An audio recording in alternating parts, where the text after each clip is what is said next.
नमस्कार दोस्तों, आपका दिल से स्वागत है एक और ज्ञान से भरी प्रेरणादायक कहानी में। आज हम आपको इस कहानी के माध्यम से बताने वाले हैं कि असल में पति पत्नी में से कौन बड़ा होता है। दोस्तों, यह कहानी उस समय की है जब आकाश में बादल गरज रहे थे और बर्फीली हवाएं समुंदर के किनारे से उठकर दूर दूर तक फैल रही थीं। एक छोटे से गांव में, जहां लोग अभी भी अपनी आंखों में सपने और दिल में उम्मीदें संजोए हुए थे, वहां एक बड़ा सवाल हर घर में गूंज रहा था। वह सवाल था, औरत और मर्द में कौन बड़ा है। इस सवाल ने गांव के हर कोने में हलचल मचा दी थी। गांव के बुजुर्ग, बच्चे, महिलाएं और पुरुष सभी इस पर आपस में बहस कर रहे थे, लेकिन किसी के पास इसका सही उत्तर नहीं था। दोस्तों, उसी गांव में एक राजा रहता था। उसका राजा का नाम विशाल था और उसका दिल बहुत नर्म था, लेकिन वह इस सवाल पर उलझा हुआ था। वह जानता था कि यह सवाल सिर्फ इस गांव में नहीं बल्कि कहीं भी हो सकता था। राजा ने निर्णय लिया कि वह बुद्ध से मार्गदर्शन प्राप्त करेगा। बुद्ध, जो हमेशा ज्ञान और सत्य के प्रतीक माने जाते थे। बुद्ध का ध्यान आकर्षित करना राजा के लिए एक आवश्यक कदम था। राजा विशाल ने शाही पालकी में बैठकर बुद्ध के पास जाने का निश्चय किया। वह अपने राज्य की सीमाओं से बाहर जाने के लिए तैयार था, क्योंकि उसे यह समझने की जरूरत थी कि इस दुनिया में सबसे बड़े कौन हैं। क्या वह जो ताकत और शौर्य में सबसे आगे हैं, या वे जो दिल से बड़े होते हैं। एक दिन राजा विशाल बुद्ध से मिलने पहुंचा। बुद्ध के चरणों में बैठकर उसने अपना सवाल पूछा। महात्मा, हमारे गांव में यह सवाल छाया हुआ है कि कौन बड़ा है, औरत या मर्द। यह सवाल हमारे समाज में कई दरारें पैदा कर रहा है। हम जानना चाहते हैं कि कौन सचमुच बड़ा है। बुद्ध ने अपनी आंखें बंद की, एक गहरी सांस ली और फिर एक शांति की गहरी लहर से कहा, राजन, तुम जो पूछ रहे हो वह केवल एक प्रश्न नहीं बल्कि समाज की उलझन है, जो समय के साथ हमें व्यस्त रखती है। यह सवाल हमें इस संसार की सच्ची सोच को चुनौती देने के लिए प्रेरित करता है। लेकिन सच तो यह है कि सच्चा बड़ा वही है जो अपनी शक्ति और प्रेम से दूसरों की जिंदगी में बदलाव लाता है। फिर बुद्ध ने राजा को एक कहानी सुनानी शुरू कर की, जो उस सवाल का उत्तर न केवल राजा को बल्कि पूरी दुनिया को दे सकती थी।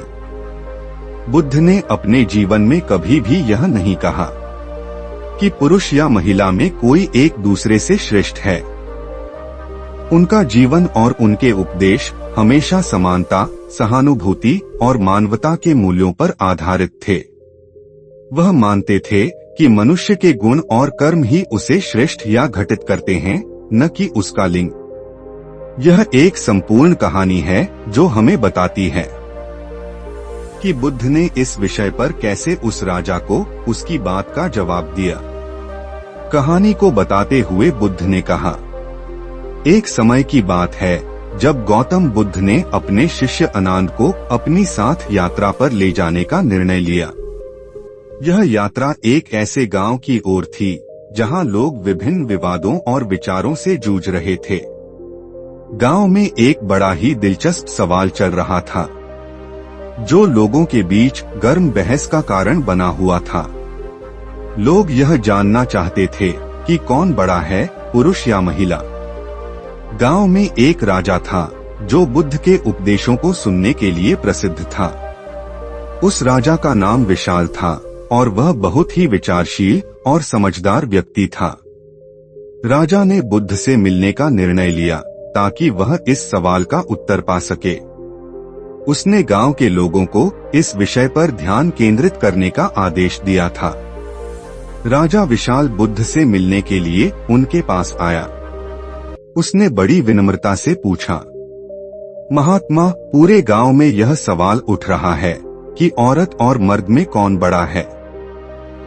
हम सब यह जानना चाहते हैं कि कौन श्रेष्ठ है, ताकि हम अपने समाज में संतुलन बना सकें। बुद्ध ने राजा की ओर देखा और कहा, राजन, यह सवाल तुम्हारे समाज की उलझनों का प्रतीक है, लेकिन यह बहुत महत्वपूर्ण है कि हम यह समझें कि बड़ा और छोटा शब्द हमारे सच्चे अस्तित्व का माप नहीं कर सकते। क्या तुम मुझे यह बताने की अनुमति दोगे कि वास्तव में बड़ा होने का क्या अर्थ है? राजा ने सिर झुकाया और कहा, कृपया महात्मा, हमें आपके विचारों की आवश्यकता है। बुद्ध ने अपने शिष्यों को इशारा किया और कहा, यहाँ कोई छोटा या बड़ा नहीं होता।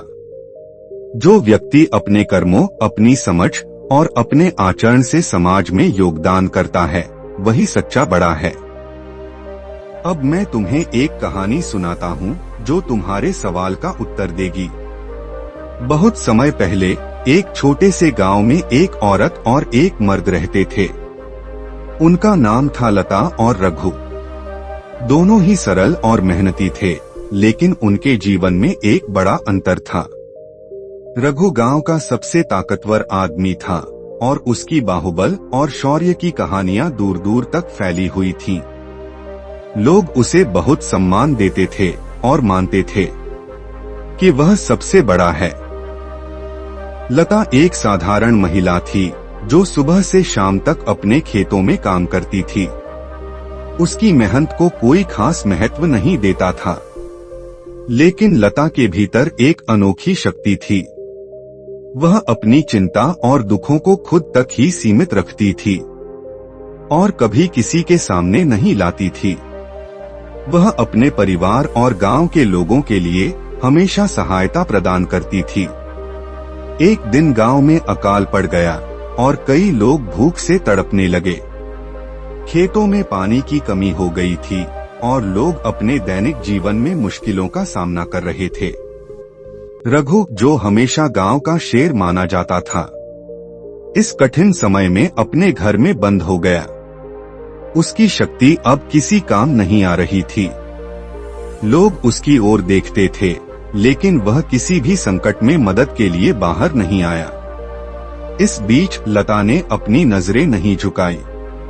उसने अपनी छोटी सी जमीन पर जो थोड़ा बहुत अनाज उगाया था, उससे गांव के बच्चों को खिलाना शुरू किया।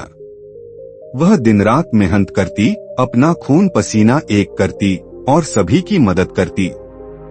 धीरे धीरे लता के सहयोग से गांव में जीवन लौट आया। बुद्ध ने अपनी कहानी खत्म करते हुए कहा, राजन, जब संकट आया तो रघु की ताकत काम नहीं आई, लेकिन लता की मेहनत, सहानुभूति और उसकी समझ ने गांव को बचा लिया। यह है असली बड़ा होना। यह महत्वपूर्ण नहीं है कि आप मर्द हैं या औरत, बल्कि यह है कि आप समाज के प्रति अपनी जिम्मेदारी को कैसे निभाते हैं। बुद्ध ने कहा, हमेशा याद रखो, असली बड़ा वह है जो किसी के दुख में मदद करता है, जो सहानुभूति और प्यार से दुनिया में बदलाव लाता है। लता और रघु की तरह कोई भी व्यक्ति, चाहे वह पुरुष हो या महिला, यदि वह अपने कर्मों से समाज में अच्छाई लाता है तो वह सच्चा महान है। राजा विशाल ने बुद्ध के उपदेशों को गहरे दिल से स्वीकार किया। उसने समझा कि समाज में कोई भी व्यक्ति बड़ा नहीं होता, क्योंकि वह पुरुष है या महिला, बल्कि वह बड़ा होता है क्योंकि उसने अपने कर्मों से, अपने विचारों से और अपनी सेवा से दुनिया को बेहतर बनाने की कोशिश की। राजा ने बुद्ध का आभार व्यक्त किया और यह संकल्प लिया कि वह अब अपने राज्य में समानता और समर्पण के सिद्धांतों को बढ़ावा देगा।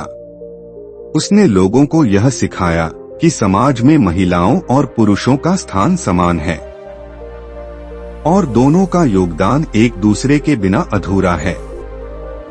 बुद्ध की यह शिक्षा आज भी प्रासंगिक है। यह हमें यह समझाती है कि किसी भी लिंग, जाति या धर्म के आधार पर किसी को छोटा या बड़ा मानना सही नहीं है। सभी व्यक्तियों को समान सम्मान, अधिकार और अवसर मिलना चाहिए। और हमें अपने कर्मों से समाज में सकारात्मक बदलाव लाने की कोशिश करनी चाहिए।